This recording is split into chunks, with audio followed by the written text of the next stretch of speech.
for the next hour, we've got learners from School of Humanity joining us today. So hi everybody, how's it going? Got Larissa, Raphael, Thomas and Aljoud. I'm very excited for today. Great. What we're going to do is I'm going to just give a brief introduction to School of Humanity, just to give a little bit of context to what School of Humanity is and where these learners have been working on their projects. And then they're going to go through and present the projects that they were working on whilst they were at School of Humanity. So if you give me a moment, I'm going to share my screen.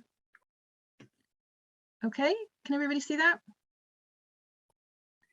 Okay, so yeah, thank you. School of Humanity is the high school for the world. It's an online high school with an interdisciplinary learning model and an innovative curriculum and an innovative learning methodology. So the idea really is to develop the skills, knowledge and dispositions of learners as they work on challenges to solve real world problems. So just a little bit of background. School of Humanity was launched last year in May. We've been running summer school programs and after school programs, and in fact in September of this year we're launching a full-time high school. So to date we've had more than 100 learners go through the course, the programs. We've partnered with about 15 organisations for micro internship projects and for various partnerships with universities, for example. We've worked with learners from more than 25 countries around the world. 90% of the learners say they love the programme, and 70% of the learners to date have been girls. And we've worked with a team of more than 20 educators. So that's really the educators who we work with. We have learning facilitators and industry mentors who actually join the programme to work with the cohorts and to work closely with the learners to accompany them on their learning journey. So just a little bit of the why School of Humanity. Well, the nature of work and careers is changing fast, and in the future the right skills will be prized over academic qualifications alone. So really that's one of the founding objectives of School of Humanity, is to develop the skills that learners will need to be able to be future ready and to be able to adapt to the world and the future professional world. So the curriculum is fully interdisciplinary, which basically means that learners are able to incorporate many different disciplines into a project that they're working on. So, for example, we had a learner who wanted to solve the problem of creating oxygen on Mars, of producing oxygen on Mars. So to be able to solve that problem, she really had to look at it from various different perspectives. She had to look at biology and chemistry. She looked at robotics because she was trying to design a robot that would produce oxygen on Mars. So to be able to solve that problem that she had identified on a specific challenge path called the future of space, she had to really try and incorporate many different disciplines and skills to be able to do that problem solving. So the experience is personalized, which means that learners move at their own pace. There are live sessions which they do simultaneously, synchronously with learners in their cohort, but then they also work on self-paced learning in their own time. They choose the projects that they want to work on, which means that their learning is driven by curiosity, and they are paired with a personalized mentor, an industry mentor, a specialist in that field who can really help them with the content and dive deep into the specific area that they're basing their challenge on. So it's designed for future readiness, which means the learners, when they graduate from the program, they have a portfolio of projects. It's a skill transcript, so that means that the skills that they've developed have been recorded and evidenced, and they can prove that at the end of the program. Again, as I mentioned before, they have skills that prepare them for their professional careers. We have micro internship programs. They develop a global network of learners. As I mentioned, we have learners from 25 different countries, so they can really develop an international global network. And in addition to that, they of course have the mentors who they develop a network with as well. And they have tools for human flourishing, which I will discuss more in a moment. So the learning journey is challenge-based, which means the learners will develop their skill by choosing a specific challenge to work on. Again, the mentorship is personalized. They have a combination of live and self-paced sessions, and it really is driven by curiosity, and it's personalized. So the learners really have chosen, they choose the challenge path that they want to work on, and then within that challenge path, they identify a problem that they'd like to solve, and they then solve that problem. So it's very much driven by their own personal curiosity. Just a few examples of the challenge paths that we have. For example, future of healthcare, future of medicine, future of money, future of education, sustainable cities, creating virtual worlds, art with technologies, to name just a few. At the same time as they work on their challenges, they have the option of developing skills as well. So these skills, they're hard skills or soft skills. So for example, learning how to learn or learning to organize their time. They can also, maybe they want to learn biotechnology, for example, or learn financial literacy. So these complement their learning and will help them develop the skills they need specifically to solve the problem or the challenge that they're working on. During their program, they have micro internship programs. So we work with partner organizations. Some of the ones that we've worked with in the past have been the ALMA Observatory in Chile, Takalam in UAE, Lumire in UAE, Surag Medical in Germany, Upschool in Turkey, and Houdini School in the US. And these are all organizations who we partner with specifically depending on the challenge path. So Surag Medical, for example, we partnered with learners who were following the Future of Medicine challenge path. Part of the curriculum, in fact, a core part of our curriculum is developing a human flourishing. So what this means is really helping learners to explore the self, to learn about themselves and learn how to grow, how to flourish, how to develop tools to help them cope, really. And these things include mindfulness and meditation, practice of gratitude, how to develop meaningful relationships, being really aware and conscious of the self, and how to develop flow and concentration. And just to give a few examples of case studies, Sophia, who was the learner who created a robot to develop oxygen on Mars. Peace from Nigeria, she wanted to, or she partnered with a teammate from Jordan to create a website that would educate people about cryptocurrencies. And Rania designed a solution that would use biomarkers and data to improve the diagnosis of endometriosis. These are a few examples of the learners who participated in the summer school last year. And what we're going to have in a moment are the learners who participated in an extracurricular program this year, and they're going to share examples of some of the projects that they developed. So just a few testimonies from people who participated. This is from Thomas, who's in fact is going to present in a moment. He said, "Everyone is so inquisitive and intellectual. I'm so excited to get more into the program. I love how the curriculum is flexible whilst providing all the key knowledge in order to make a real difference in the world." And Sophia, who said, "School of Humanity must have been the first place where in literally every workshop I could take something and relate to my real life. There's no such thing in regular schools where we usually don't see the purpose of what we're doing." So this is really just to highlight how valuable and how much the learners, how much they get out of the program.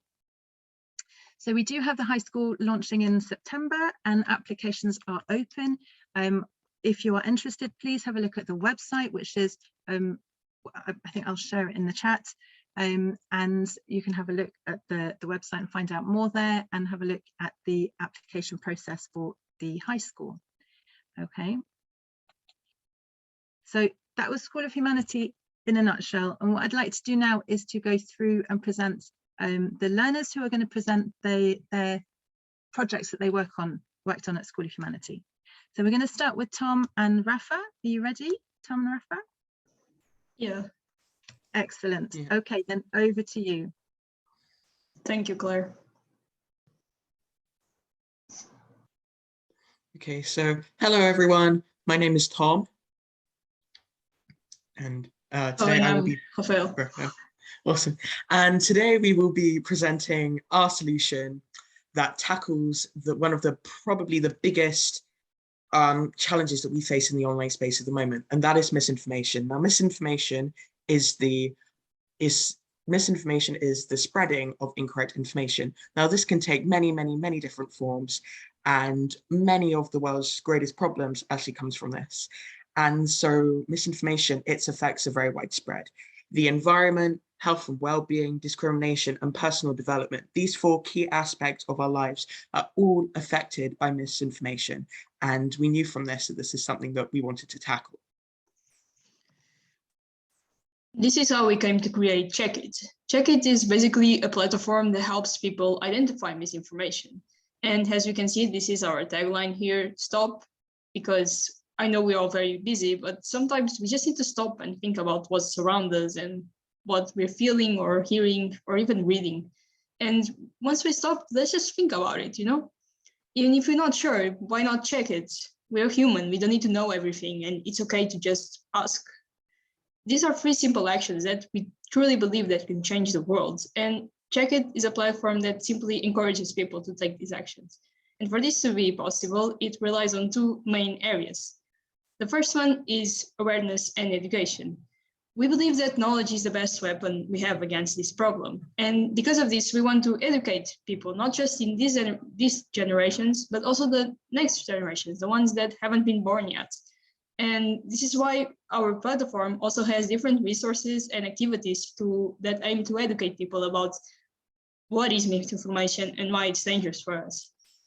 Then the second area is the more technical side of it. And we have created a digital tool, which is called KIT. And KIT relies on AI, machine learning, and computational thinking to basically tell people if the information they're writing is accurate or not. So imagine Grammarly, but instead of checking the grammar aspects of your text, KIT is going to check the accuracy of the information you're writing. So on our developing this tool, Check It, there have been 5 key different checkpoints, if you will, along the way, and we would like to outline some of these for you today. So number 1 would be our Number 1 would be our part of being in the Ascend program of School of Humanity. Now, this was really the bedrock of how our solution developed and actually became how it is today. We both took part in the Future of Medicine pathway, and I guess at the start we kind of had different ideas of where we wanted to go, but then we both realized that misinformation, and more specifically medical misinformation, was something that we decided that we wanted to tackle. And thus through the Ascend program, we then went off into our respective skill paths. I went on to data analysis and Raphael went into coding. And from this, we managed to kind of bring our skills together in order to create the solution possible.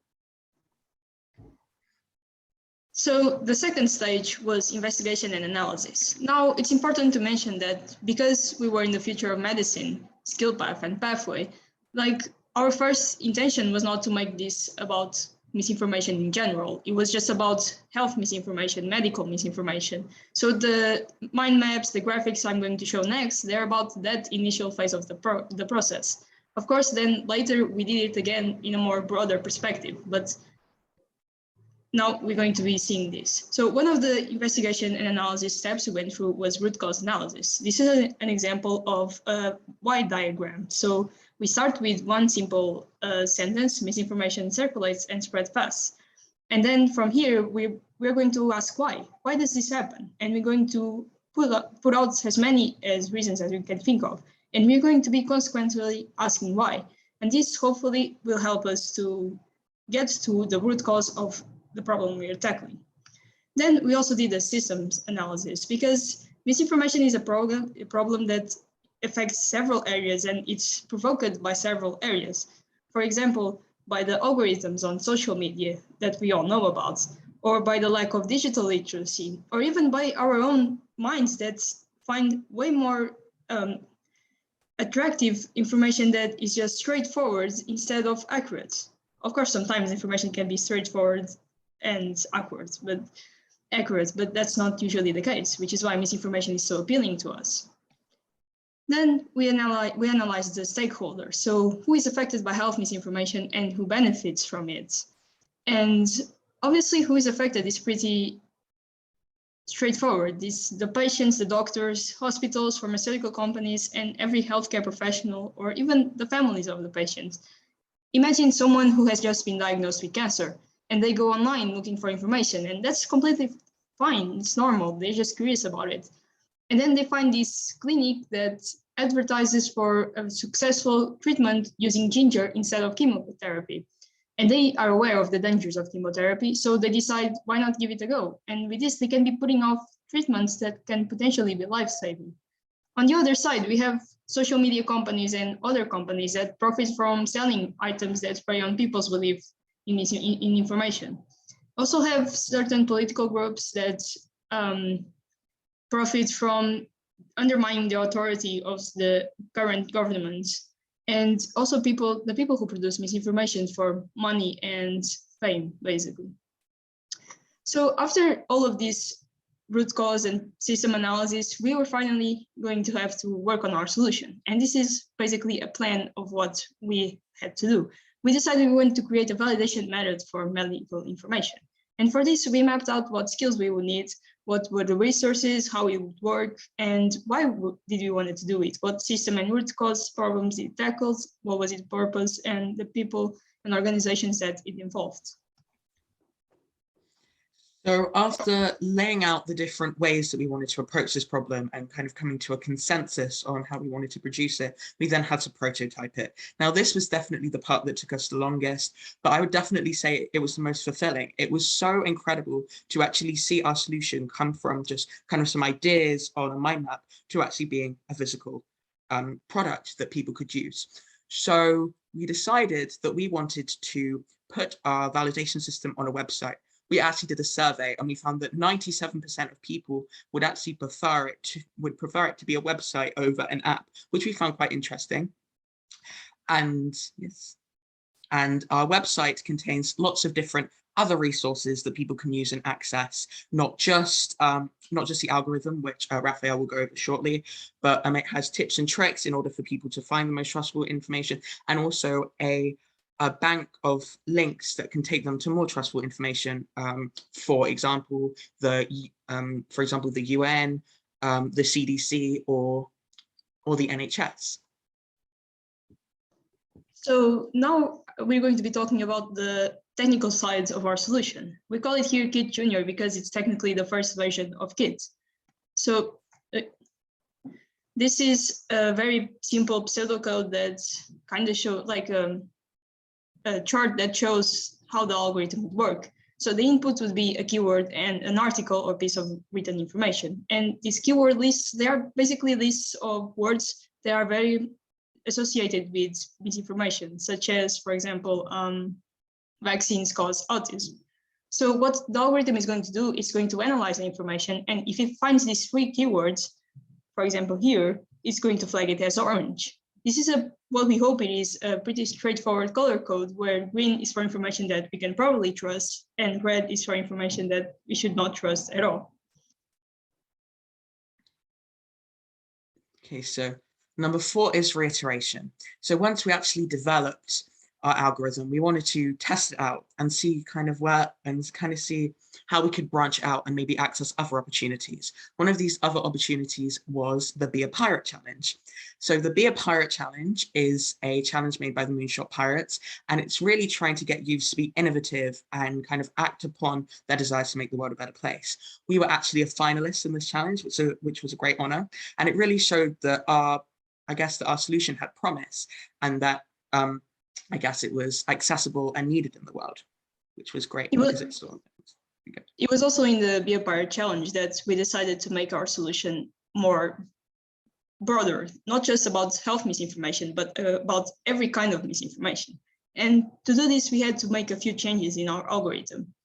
And this is why. I'm going to talk about the tool we have now. So in the pseudocode I showed you earlier, there is a problem in here, which is the keyword list. Originally we did this by reading through hundreds of articles, of social media posts, of comments, peer reviews, and we would by hand just take words out of that and put them into keyword lists. And we made about 60 lists with keywords, but that is very exhausting and it's prone to human error, you know?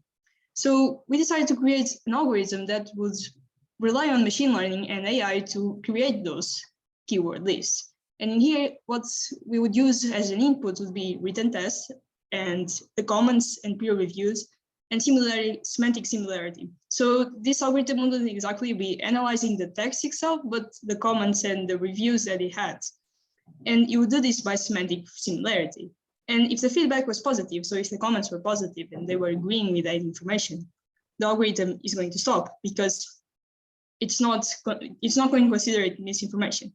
If they're negative and people do not agree with what is said in there, it's going to continue. And it's going to analyze if it has words with 4 more letters repeated.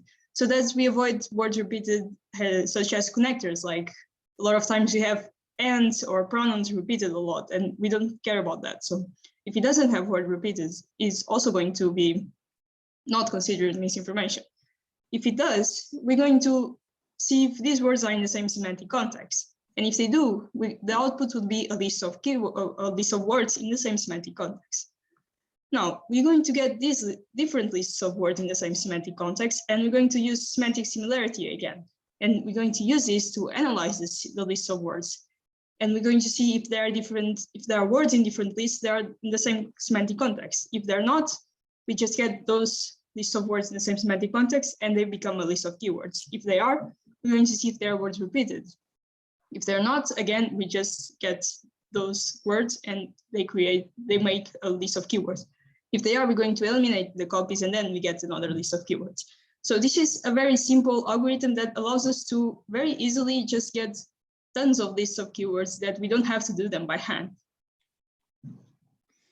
So our final kind of process in kind of the current development of our solution is partners. Now this, I guess, solution is very technical and it requires a lot of different expertise. And so we kind of have different lists of people that we would like to link up with and work with hopefully in the future.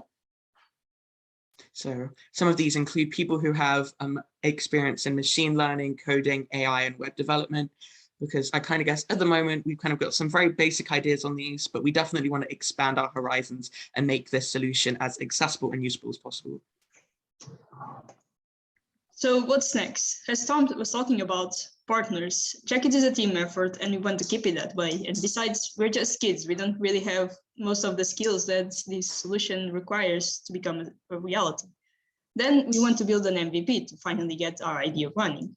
And looking back in that part of the initial part of awareness and education, we also want to create boot camps because, again, the greatest weapon is knowledge. So we want to teach people about misinformation and why it is a problem. Thank you so much for listening to us and for this opportunity. Here are our contacts. Don't hesitate to reach out to us if you have any questions.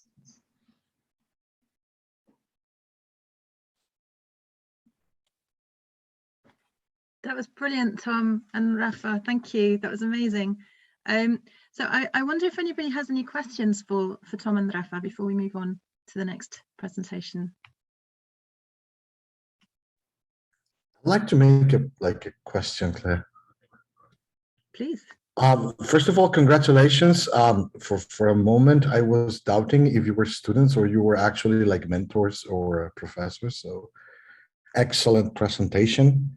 My question is, what motivated you to choose like this challenge or this track for your project? So I can answer this. For me, so I live in a country which is Portugal, and especially in more interior countrysides, it's not very developed, and people still believe a lot in like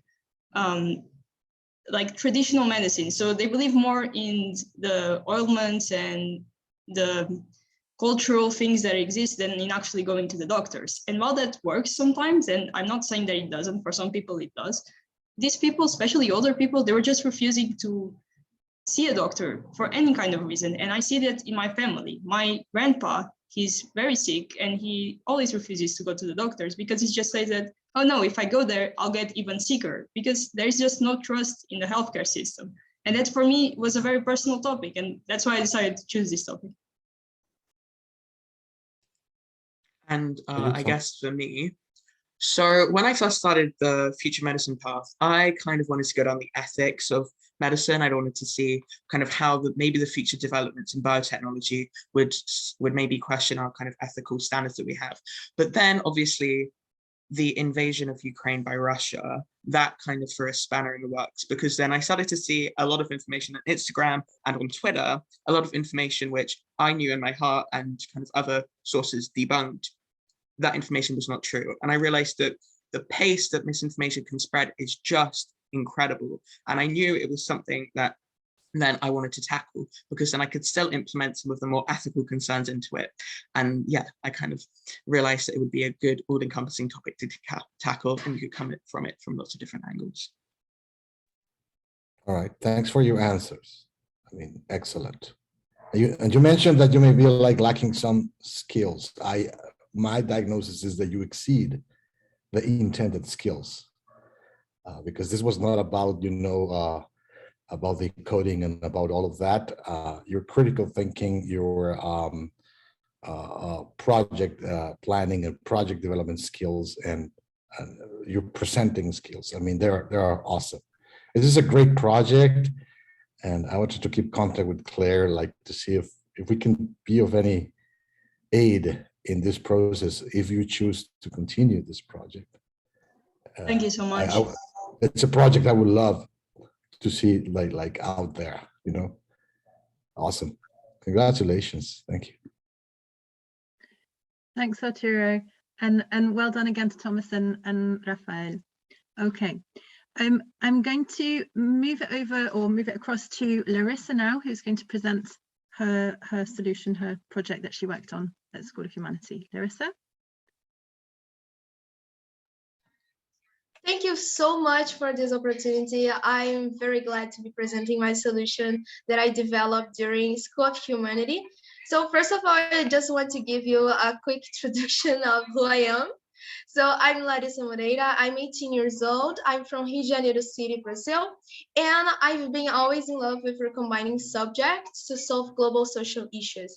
As someone who is from Rio de Janeiro City, I've started to develop different types of interests on analyzing mainly inequalities and a lot of things related to security, mainly focusing on gender equality and also from vulnerable groups. And it couldn't be different with my project. So first of all, I analyzed different types of numbers of the main problems that Brazil is facing.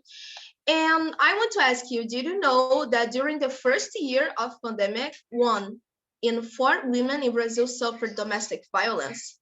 What would sum up 13 million Brazilian women who had been victims of violence? However, this number is not only urgent. However, these numbers seem to be also superficial, mainly because people don't actually know who is suffering violence. I could say that in my group of 5 girls, I couldn't identify one of us or 2 of us who was suffering violence. And it is not exactly because I don't know my friends, or even I have never met any woman in my life being in Brazil who had suffered any type of violence. The main problem here is that me and other people around Brazil don't know how to identify violence. Because we have this type of violence in our life that is more focused on not only sexual, but also physical violence. And in fact, we tend to forget or not be aware of emotional violence, psychological violence, spiritual, cultural, verbal, and also financial abuse. And it was when I started the investigation phase of my journey in School of Humanity. Here, I started to develop research and also interviewing people in Brazil to ask them about problems. And the main problem that I started investigating was inequalities in Brazil. However, it led me to find the main causes of inequality in Brazil. And some of the main causes of inequality beyond being, for example, economical issues was violence. Because some people started to live in the streets and became homeless people because they were trying to avoid conflicts at home. For example, being an LGBTQI plus community and it was needed to leave their houses, or even suffering domestic violence. And they needed literally to run away from that situation without any support from, for example, government or shelters, because they were full of people and was not able to really support individually those people. And I started to really investigate this problem, because it was not only inequality or even related with just domestic violence. The domestic violence and the inequality were continuing happening because we had some root causes. And some of the root causes I could analyze here. For example, one of them is the lack of community support. Mainly because when a lot of situations that a lot of Brazilian women have reported was that they were in a bus, they started to suffer sexual violence in the bus. And when they asked for help, like, people, please look at this, I'm suffering this type of sexual violence, please someone call the police. And some people tend to not react. People say, like, I don't want to interfere in the situation, I don't want to be involved in this problem.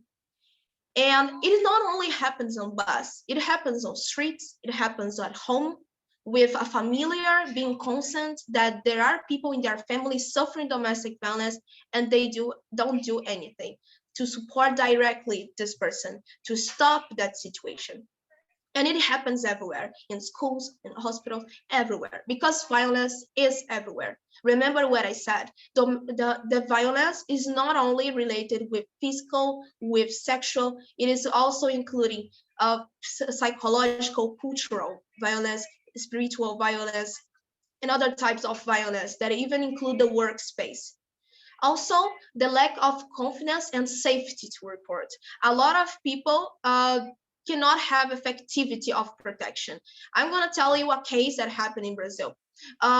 A girl recorded a video saying, like, please, the police station, help me, and really asked the police station to help them. However, they had a lot of bureaucracy and other problems that could to really start protecting that girl. But after a few days, she appeared died. And she said that the man would kill her, and he killed her.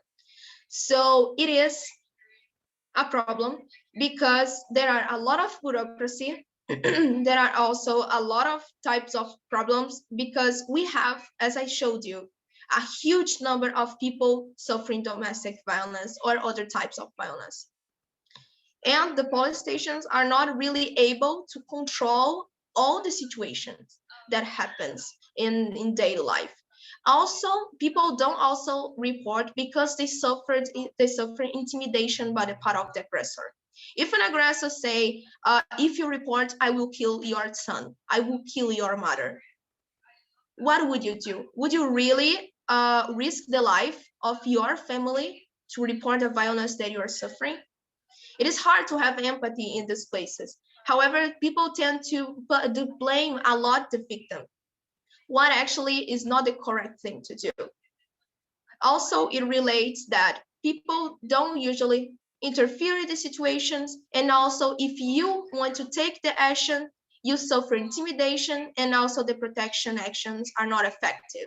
So you see yourself in a place without any type of solution for your life and for saving people around you. And also, as I mentioned in the beginning, the lack of identification of this violence. People are awareness-less about the violence types. So you may suffer moral violence in your workspace and you are not aware of it because it is structural. Mainly in Brazil, there are a lot of comments, sexist comments, and even actions that seem to be, oh, it is normal for women. However, it is clearly a type of sexist and also behavior and also a type of violence. And with these thoughts in mind, when I started to really investigate the main problem that I would solve. And the main impacts of this problem are not including just the violence itself. It includes also increase of psychological problems, because when you are a woman and born in a sexist society, You already have different types of psychological problems, also not only for women, but also the violence that is suffered by LGBTQI+ communities and other vulnerable groups in Brazil. Also, the increase of social inequality. As I mentioned, one of the main reasons for homelessness in Brazil is the conflicts at home and also domestic violence. So people start to have less opportunities and also to live in precarious situations and positions because they are trying to really get out of that situation that is being nocive for them. And also, as I mentioned, the increase of homelessness. It includes not only the homelessness, but also social inequality in general. As I mentioned, there are a lot of financial abuse where victims do not report any type of violence because they are financially dependent of their partner or any type of familiar parents that they have. So it is one of the huge problems that happens in Brazil. And I started to really analyze all the information during my journey at School of Humanity to really start engaging on different insights and solutions that I could create. But now I want to give you a situation. Imagine that you are in a workspace and you have a friend called Sarah. Sarah have lunch with you every day. You gossip, you have good conversations. She's very extrovert and you have really fast, it is very easy to understand what she's feeling because she's very communicative and a lot of other aspects that you can see on her. However, suddenly, from one week to other, she started to be very introvert. She started to not tell you everything that she does during a day, or even she started to be more shy. What makes you feel, who is that girl? It doesn't seem that girl that I have met before. And what you're going to do is to investigate why your friend is like this. So if you could read her mind, would it be more effective to understand what is happening? Yeah, it probably would be. However, humans are not still able to read others' mind. So what you can do is to really develop some insights and investigate the problem with the information you already have. And what you can do to investigate is to get these unfamiliar behaviors and use this analysis to really find the main problem. And my solution wants to show you that by analyzing unfamiliar behaviors, you can be able to find domestic violence. And here it is my solution. On TV, it was when I started my prototyping phase, and I started to develop on TV. On TV works to help you understand and if people around you are suffering domestic violence. So the main idea of the project is that if your community on the streets or people who you don't know cannot give you the support to report, for example, and you are suffering intimidation to report, what you can do is that friends around you and even people in the school, in your workspace who know you will be able to identify if you're suffering domestic violence if they are not being aware of it. The idea is that TV is a platform in Portuguese that facilitates both the identification, report, and prevention of domestic violence of the vulnerable groups in Brazil through the human behavior analysis. And by starting this prototype, I firstly created a website, which will receive also an app version, a phone version as well. And this website works a lot with the articles I have written through a lot of research and also development of games that would engage both adult public and also children on solving this problem. First of all, the first space in my website is the children journey. The children journey is a space for children to identify violence in their lives and report it. So children tend to be more quiet while identifying and also to report violence. So it will help children to report if they are suffering violence at, for example, school, and it will help them to report it to someone who they trust. At the same time, if they are suffering any type of violence in their home, they will be able to identify it and report it to a teacher that they trust, for example. And also, I will teach different types of techniques for children to identify violence in their friends. So, do you remember the case of Sarah? It will be exactly the same. The children will analyze if their friend who is very communicative changed, or even if that friend started to talk and use some bad words suddenly, for example, and analyze different types of signs that they can use to identify if their friends are suffering any type of violence. The other space that I've created is more directed for adults. And this space have a couple of articles I have writing to identify violence in different types of paths. So, for example, it has analysis techniques that can help you identify possible aggressors, possible victims, if children are suffering any type of violence, and what are the characteristics, physical and emotional characteristics of children who suffer violence. And also, if I am someone who practices violence, a lot of types of violence I practice without people really knowing that they are practicing this. There are some research that probably if you ask someone like, are you aggressive? Probably the person will say, no, I'm not. But this person actually can be someone aggressive who's not aware of it. Because of this, it's very important to understand this type of techniques to apply in your workspace. You now can be someone in your workspace, and you don't know that, for example, two employees are being aggressive or making not only bullying, but also moral violence to one of the girls who work in your company, for example.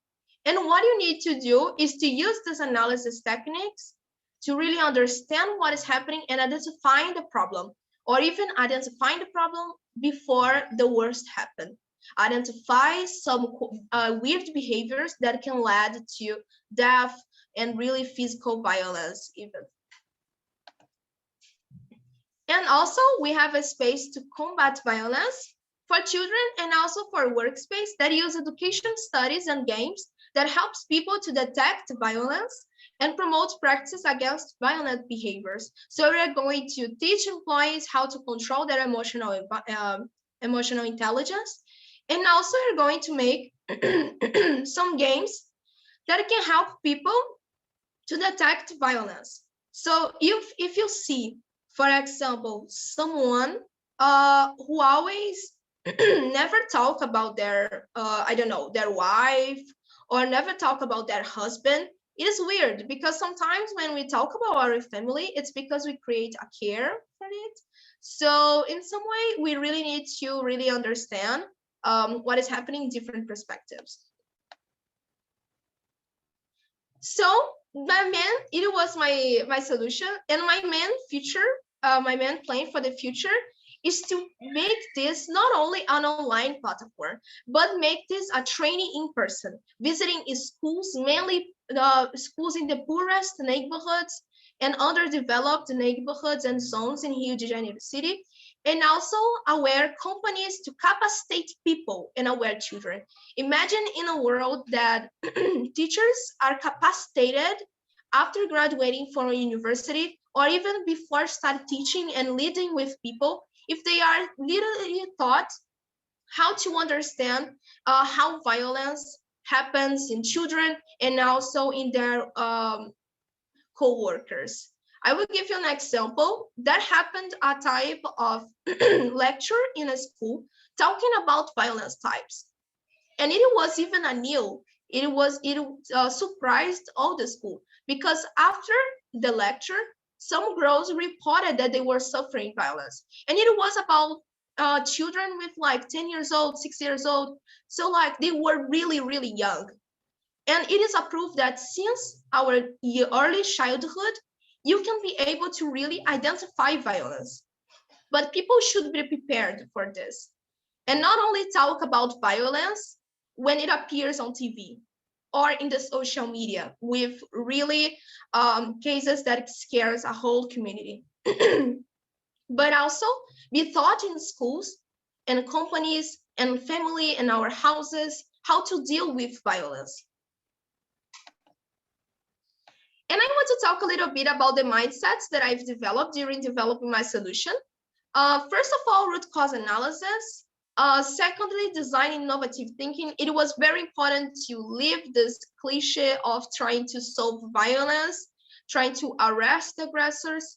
It is very important. However, violence exists in Brazil for more than 100 years, and doing the same practice was not totally effective in solving this problem. So it required me to really find different other ways to solve this problem. Also, I developed a website without being aware of coding tools and really how to start coding. So I needed to learn no coding tools and the website development. Also, I needed to think while developing the children journey, mainly the children journey, about the UX design, the design of user experience. Understand that children will be not attracted if I don't put an animated character, if I don't really relate this this journey of learning with something they are familiar with, which is a more cute character accompanying them and saying like, hey, come with me in this journey and let's learn. Also, I developed problem solving and growth mindset, since it was not easy to really find this a good solution that would really support people in my country and mainly on my city. I developed prototyping, since my solution haven't been applied yet in schools and companies. I call my solution of a prototype, which has already all the websites developed. You can access now if you want to. However, I feel that my solution is still a prototype because I still need to develop some feedbacks and also apply it at school.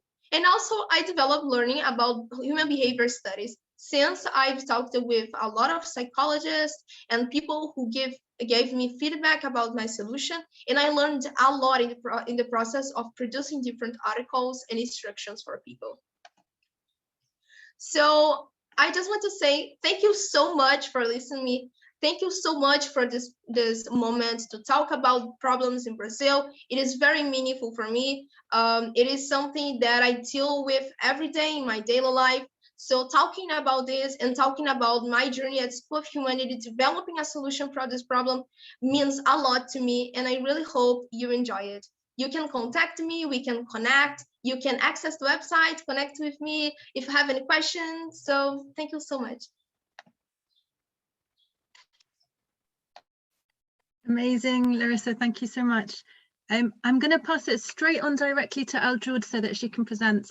And at the end, if we have some time, then we can come back to answer some questions or ask some questions and for you to answer them.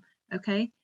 So well done. Thank you for your presentation. That was really insightful, and I think we've learned a lot from you. Thank you. Aljud, over to you. Hi everyone, can you hear me? Yes. So hi, my name is Aljud, and I'm 16 years old. I'll be speaking about my project, the Sustainable ID, and my journey with School of Humanity. So my journey started with School of Humanity after winning and third place with Shara, a competition I participated with my friends around creating a project that was direct, or an initiative, if you will, about the SDGs. And I got the amazing opportunity to be part of Ascend. And thanks to that, I'm able to be here presenting my project to you guys and share my experience. So I started by looking at my project through an looking glass, if you will, and looking at sustainability through a looking glass, and looking at all the different parts microscopically and trying to see what problem I'd like to solve. So we started by sorting the information into buckets and looking into, okay, what kind of solution would I be able to apply to the UAE where I'm based? What type of solution would I be be able to solve as a teenager? what type of solution could I come up with that could help not just the UAE, but maybe globally. So this is when I came across, this is when I came across the 11th SDG, Sustainable Community, Cities and Communities. And one of the things I found on the website of the UN is 156 countries have developed national urban policies, but only half are in the implementation stage. So to me, that was pretty shocking. How can only half be in the implementation stage? So that's when I started thinking, well, what can I do to help get countries out of the into the implementation stage and actually implement their projects? And that's when I came up with the Sustainable ID. So the Sustainable ID is similar to the app we have in the UAE currently, which is used to track Corona and keep the spread limited. So it's called Al-Hissan. So Al-Hissan basically keeps track of all your vaccinations, your PCR, and it's even required to enter certain emirates and certain buildings. In order to enter, you need to have a green pass. And that's thinking about the 11th SDG. I sort of tied it together and came up with a Sustainable ID. So the Sustainable ID takes all your information from third-party services using blockchain, and through blockchain, it keeps your data secured. So you are able to have privacy and keep track of where are you being really sustainable, how can you improve your own sustainability, and then as a country or a government, how they can look into this data and say, okay, our citizens can improve here. We can create policies that can help our citizens improve in these areas in order for us to reach our own sustainability goals. So I'm just gonna run you guys through the app really quickly. So over here, we have the sign-in page. When you sign in, you have access to create your own profile. So here we have Laura Miller.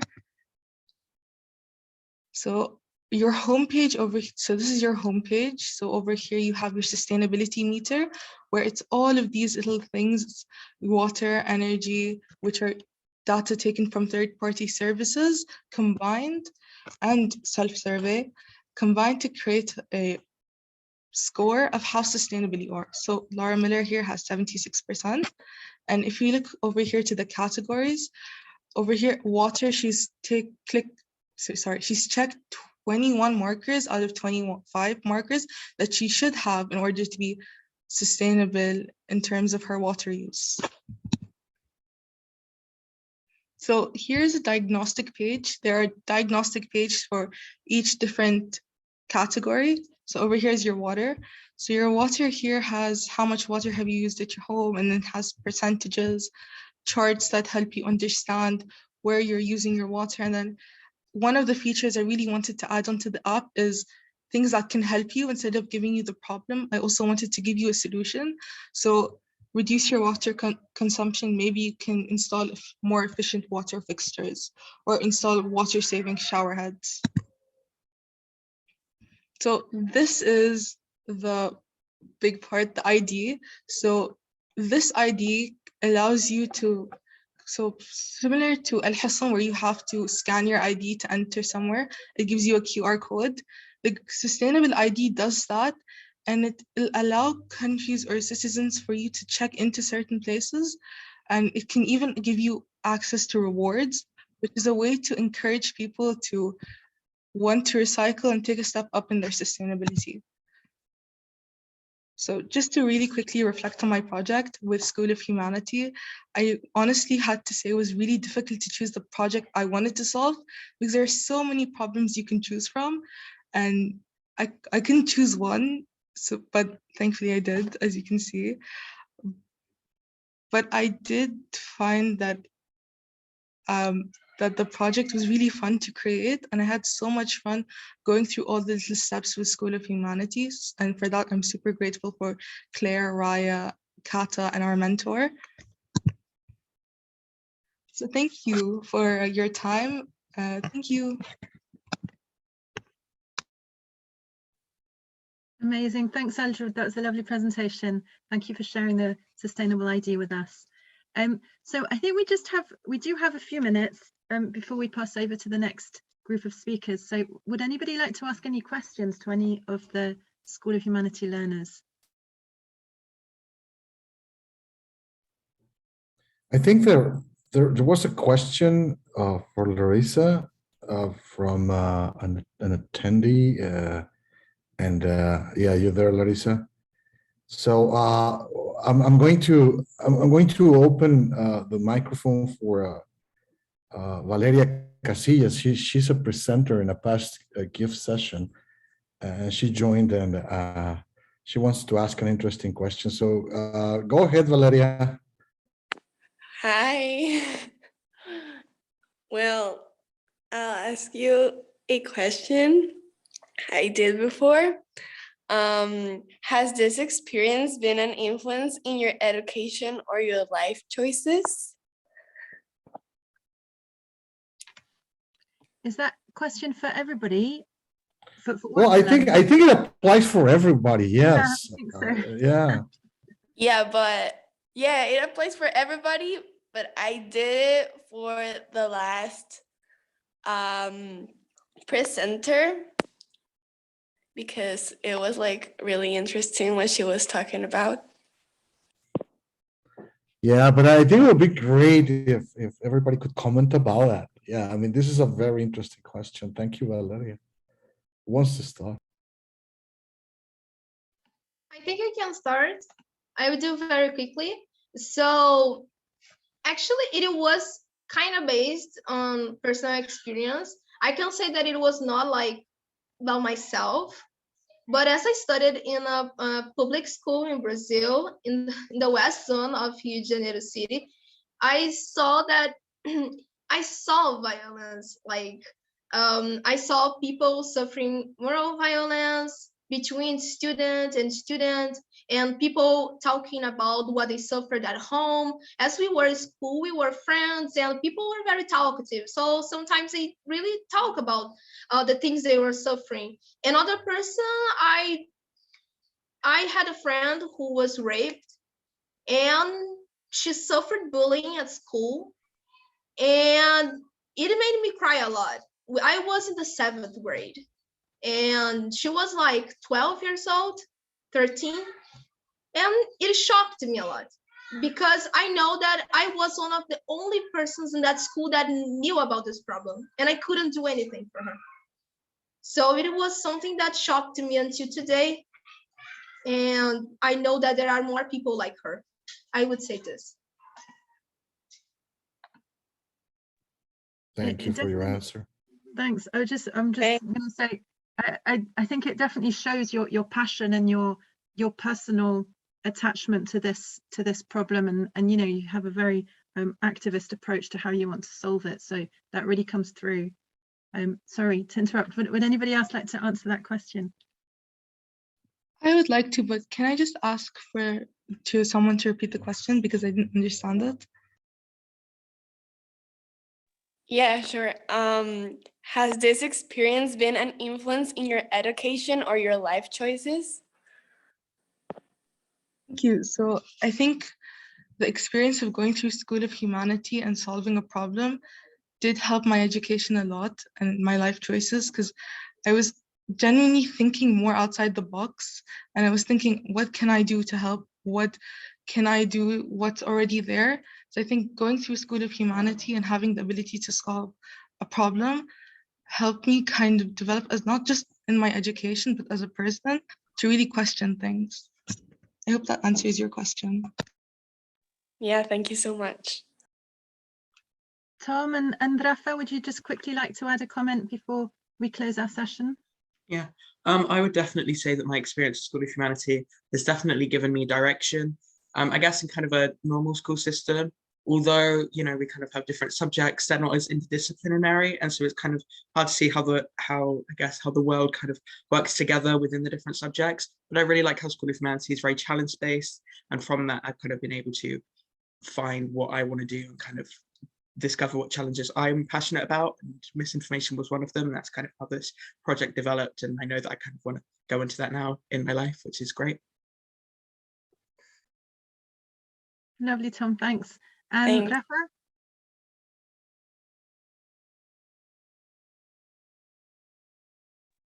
Yeah, so I think everyone already said pretty much everything. It was just a great opportunity for me. It was like a different way of learning because developing this project, I learned about that I had never thought I would touch before. And that was a great opportunity.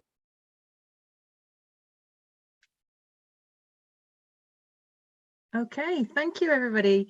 And I think with that, we can wrap up the hour of School of Humanities. So thank you very much to all of the learners for your wonderful presentations, for sharing your learning journeys with us and your solutions. Thank you very much, and thank you to everybody watching. Thank you so much.